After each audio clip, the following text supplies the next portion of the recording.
Yo, what is up, everybody? Fresco back again. Another story from the series Macabre Minds, written by Auntie Hart. Remember to check out the links in the description below. Show love to the author. Like, comment, and subscribe. Story 11, Puppet Palace. I thought my artist's bad luck had finally turned. As a starving college student with a major in the liberal arts, the help wanted sign on the Puppet Palace was a godsend. The building itself was pretty old, and I remembered having attended a couple of birthday parties here when I was very young. In fact, I'm pretty sure my grandparents probably watched the brightest puppets dancing across the termite-eaten stages. It was legend in my town. The Puppet Palace.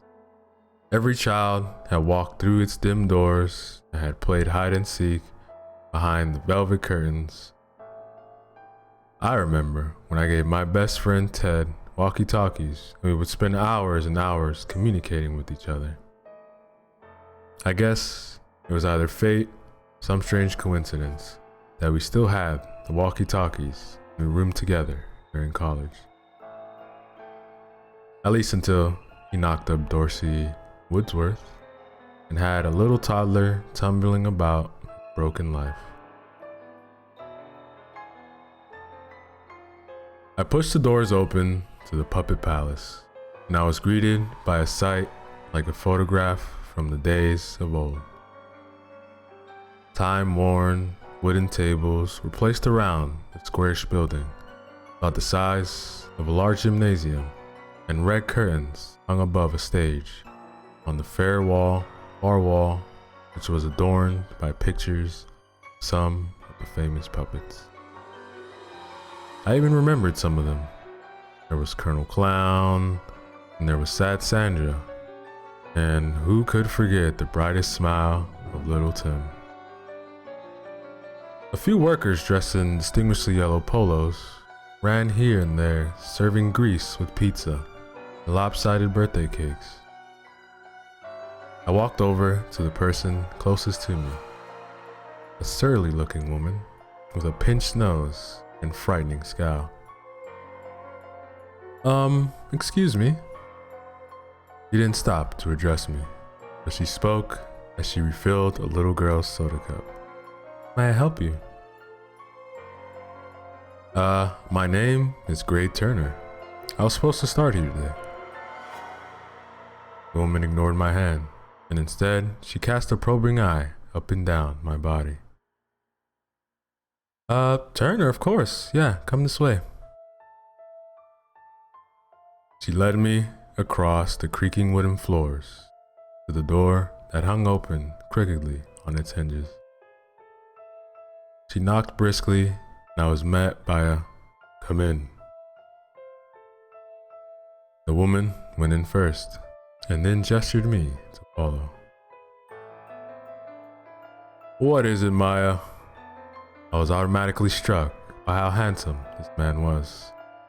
His chiseled features were outlined by a mass of jet hair, and his sky blue eyes were fixed on the puppet of a basset hound he was sewing the door onto. This is Gray Turner. Ah, yes, Turner. Nice to meet you. I'm Derek Mercer, but you could just call me Derek. Sir, Derek? It's nice to meet you too. I'm so excited to start. Maya coughed, something which sounded a bit like kiss ass, but I ignored her as Derek began to speak again. Well, it's always nice to have an enthusiastic young man wanting to work here. Most workers get burned out fast. Tell me, do you know how to work a camera, Mr. Turner? I've never touched a camera in my life, other than one on my smartphone, but I said, of course. Well, let's put him on for photography duty then, Maya. You can explain the rest to him. Again, The entire time, Derek did not lift an eye from his work. Did I detect a note of exasperation in his voice? A tone of sadness, maybe? Maya and I headed out the office, and she took me to yet another room for shelves of dusty cameras. Pick one. I'd scan them with mock knowledge, as though trying to appraise each one individually for quality, and I finally settled on one that had the least amount of grime on its lens. Now, all you have to do is go around and take pictures of the children. Parents order the pictures if they want, and they all go to Derek to be edited. No one else sees the pictures after they're taken, but Derek. And later, the parents if they pay. Got it? I nodded and fiddled with the few knobs on the camera. I pointed it at her scowling face and said, jokingly, "Click." He frowned. "This is no funny business, Turner. Do not fool around with these cameras. Derek's been known to do worse than fire people if something happens to the cameras." I found this a bit odd, but seeing her perpetually angry, I just figured that she was trying to intimidate me. I just gave her a mock salute and made my way to the fray. It was easier than I thought to learn how to use the camera. I took a few really blurry pictures, a couple of my hand, and one even of a rather attractive woman's ass. But I finally got the hang of it after a few days. The job was easy for being above minimum wage. All I had to do was encourage the birthday children and their friends to smile brightly. And I just focused the lens, took a few pictures that I considered semi-professional. And at the end of the shift, I would go into Derek's office where he would be working on a new puppet. I realized that the basset hound he was working on was odd for him. Mostly, he worked on humanoid puppets, and I would hand the camera to him. He just replied, "Thank you." I wondered what it would take to get his actual praise, but I just accepted it with a smile and left to go take more pictures.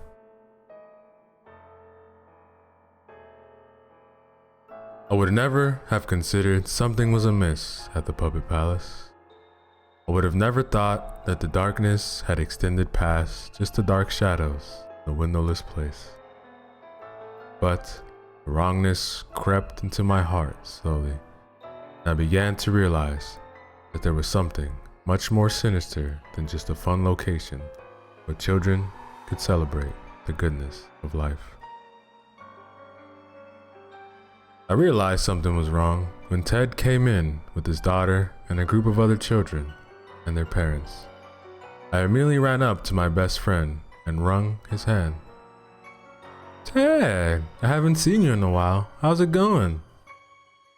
"Oh, you know, it's busy as ever. You remember Lucy, right?" Ted put a protective hand on the shoulder of a tiny girl with blonde curls, just like her father's. He even had his bright blue eyes. I hadn't seen her since she was a baby, and we had drifted apart after that. "Wow, she's grown. How old are you now, honey?" The little girl retreated closer to her father, but she still held up 3 fingers, and Ted nodded to me. He was sure she wasn't fibbing.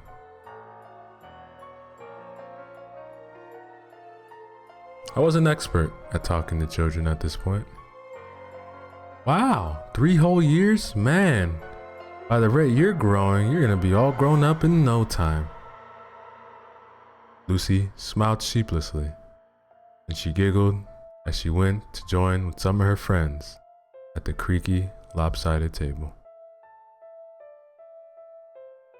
"Yeah, it's been 3 whole years. Yeah, sorry about that. So, what are you doing here?" Do you remember Nora Bates from Calc?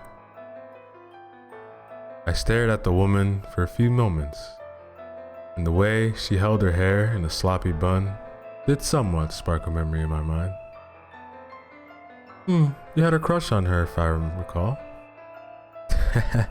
Yeah, but she's married now.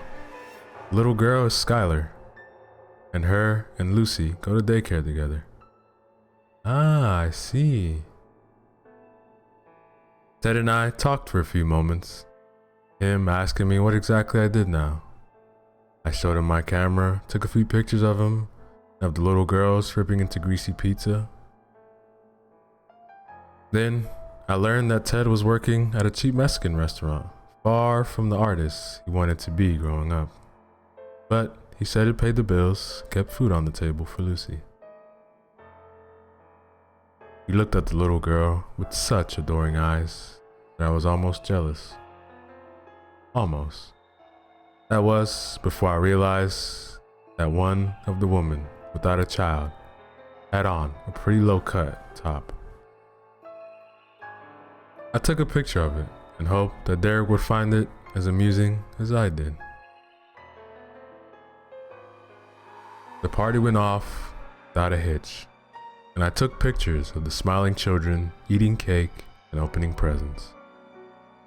Ted and I talked for quite a while, and he gave me his new phone number with the threat that if I didn't call him, he would hunt me down and shoot me. I just laughed and agreed. At the end of the day, I said goodbye to Ted, hugged Lucy goodbye, and even shook the hands of the pretty woman with the low-cut shirt. I went and turned in the photos to Derek, and I left as he just grumbled a thanks.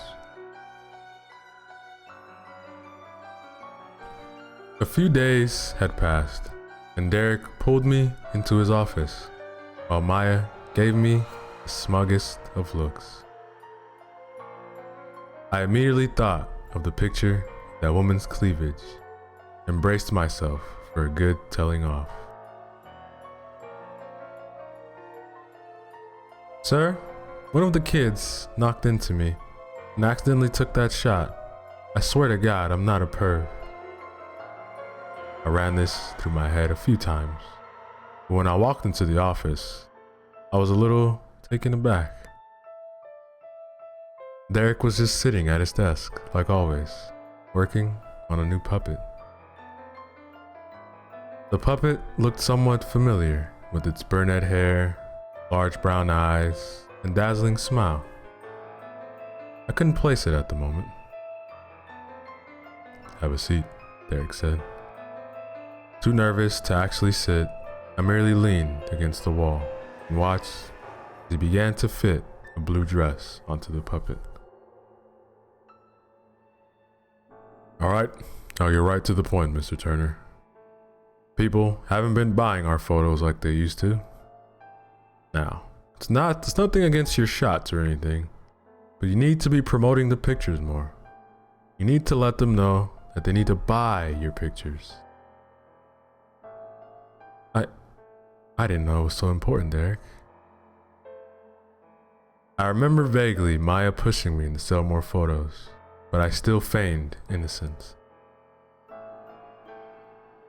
See, these pictures are where I get a lot of the revenue from, Mr. Turner. Right now, we are not doing so well, and I was really hoping you could help. All I can ask is that you do better, for the sake of the business. Of course. As I backed out of the room, that's when it hit me, what the puppet reminded me of. Skylar. He was even wearing the same blue dress. I pushed the thought into the back of my mind, but I was reminded why it disturbed me very quickly afterwards. At noon, every day, we held a puppet show on the stage covered by the red curtains. The kids would gather and giggle at the antics caused by the puppets, and they stared bright-eyed at the mastery that Derek was able to capture puppets' emotion and character as though they were alive. A particular play that day deeply disturbed me. It started out normally enough.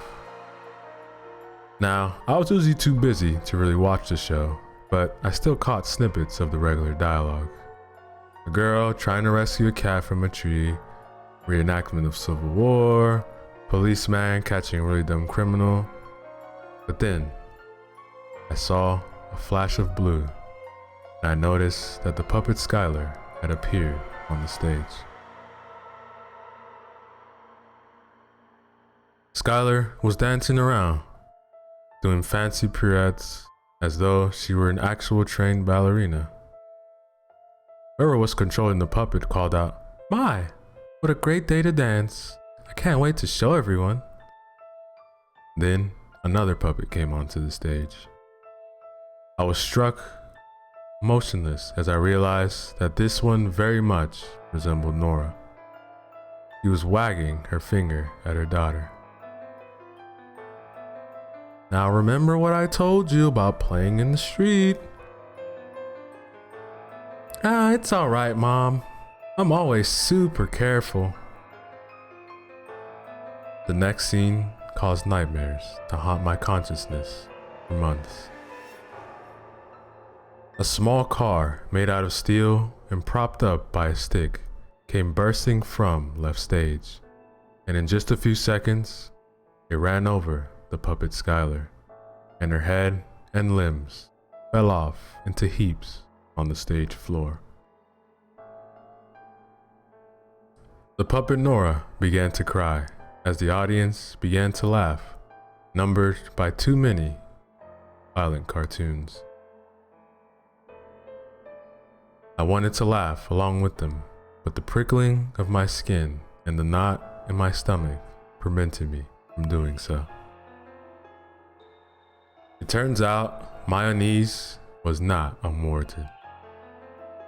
I was closing up the puppet palace, picking up dropped wrapping paper and scrapping chocolate cake into the trash can and off a hard wood, while the silence enveloped me like a cold blanket. Maya had left for the night, and Derek too had snuck out of the back door, telling me not to mess up as I closed. I always hated the night shift. The shadows seemed to creep around, and whispers always caused me to jump and look continuously over my back. Tonight was no different.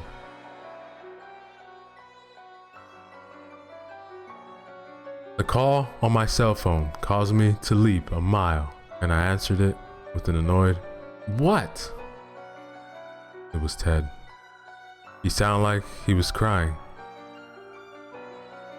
"Skylar, she was playing out in the road.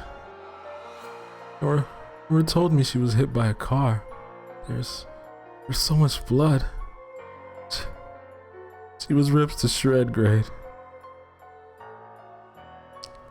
I was silent for what felt like an eternity before I managed to choke out, "You sure?" "Fuck you, of course I'm sure. God, Grade, what do I do?" I assured him I would give him another call after I was done with my shift.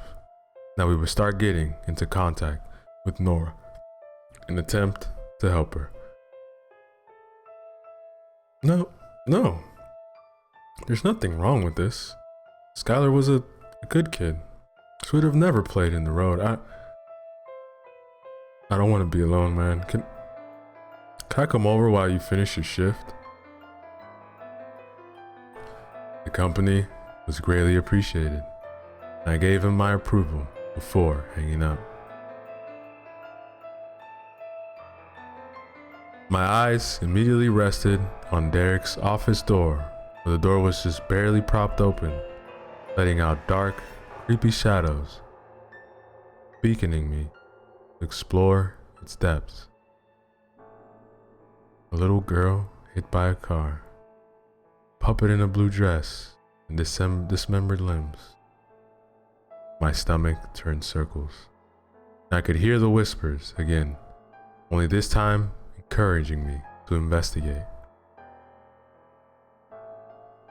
Now, I'm not a brave man, but I had no idea what I would find in my boss's office.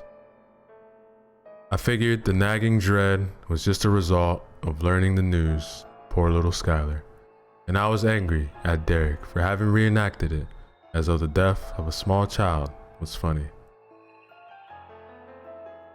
I pushed my way into his office with the creak of the door, and I found myself in blackness. After fumbling for the light switch, I took a peek around the office, really taking it in for the first time. It was plain and simple, with a few filing cabinets and a desk where I had seen him work on his puppets. For the most part, it was organized, minus some fabric strewn about on the desk. I felt silly for even assuming I would have stumbled upon a really dark secret. But still, the voices in the back of my head urged me to press on, to find the core of my boss's motivation. I wish I had silenced the whispers. I wish I could have turned away, called Ted, just have met up at the McDonald's to drown our sorrows, a couple of milkshakes. But I pried further. The first cabinet I tried was locked, and that just angered me enough to try the next cabinet. To my delight, which quickly turned to horror, it swung open with a metallic scraping sound. There were no files in it. Instead, it held an assortment of dismembered puppets, all of them resembling small children with some sort of horrible abrasion. On the top was Skylar, with her limbs just hanging out of her body by threads. Beneath her was the puppet of a young man who was holding his dismembered head. Another puppet had a knife stuck into its chest, and its face was carved up beyond recognition.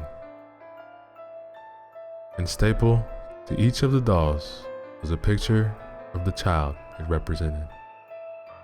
My pictures. I think I would have emptied my stomach at this point, but my body completely seized up on me. With a cry of shock, I fell to the floor, found myself huddled in a fetal position. I couldn't move. It was as though I was caked in cement. My muscles ached, and I let out a tiny sob. You were such a good employee. I wish I could have turned my head to look at my assailant in my eyes, but I wasn't able to do so much as move my head an inch. But the voice was still the same, gave me all the information I needed. Derek put something in front of my face so that I could see it. It was a puppet, messy brown hair, a slightly crooked nose, as though it had been broken in a fight at one point. It was even wearing the Puppet Palace polo. In other words, I was looking at myself. Only this one was tied up tightly with a rope around its legs and arms. I felt myself start to sweat. I didn't want to believe that this is what was going on. You shouldn't have snooped around my office. Rude. I saw Derek's foot step on the puppet's hand, and my right arm automatically shot with pain. The crunching of bones echoed through the office, and my screams added accompaniment.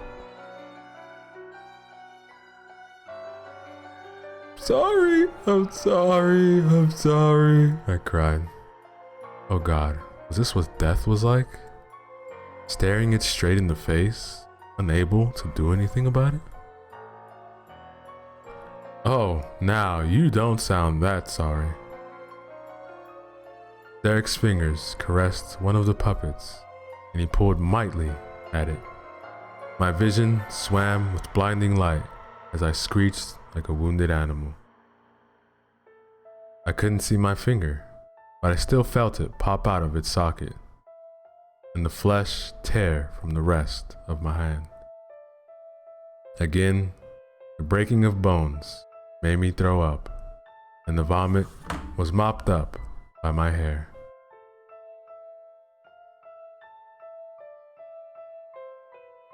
Besides, you can't repent, can you, Grade?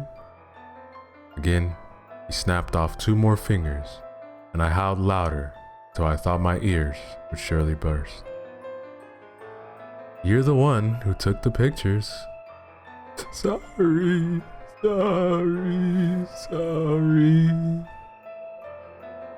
I knew my prayers would be unanswered. Besides, Derek had proceeded to stick a knife in my foot. The pain almost made me white out.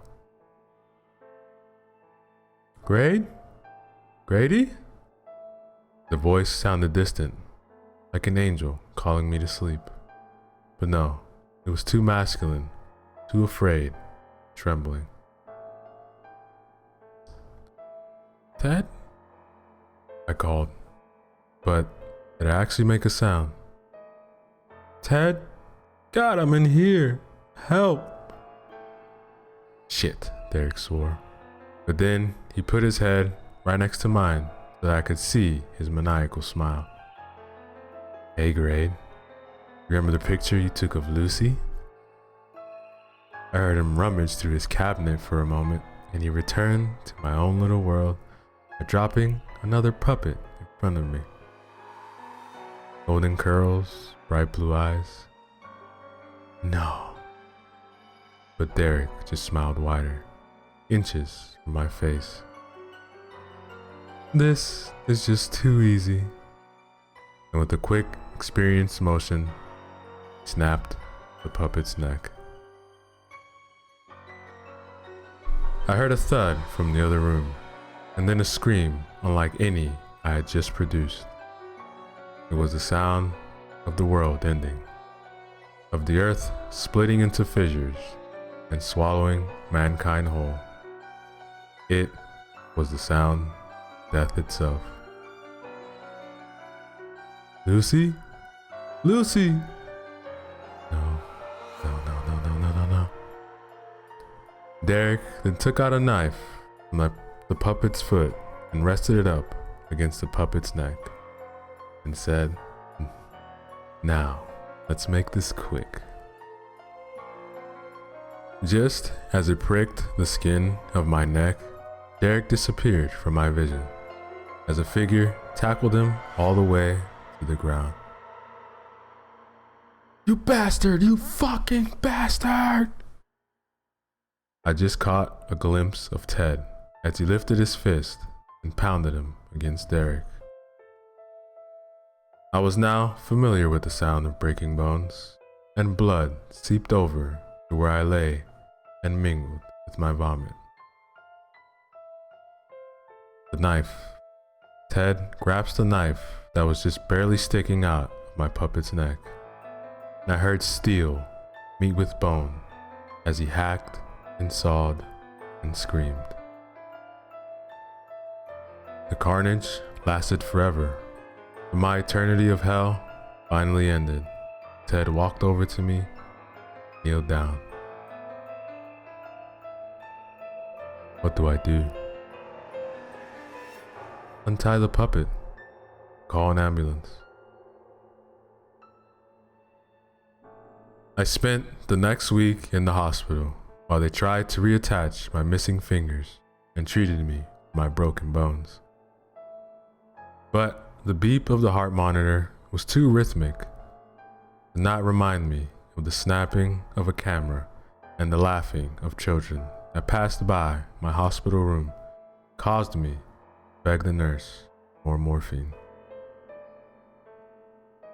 The police questioned me at one point, but I was too incoherent for them to make anything out. I was worried they would take Ted, but I just wasn't able to talk to form my concerns into words.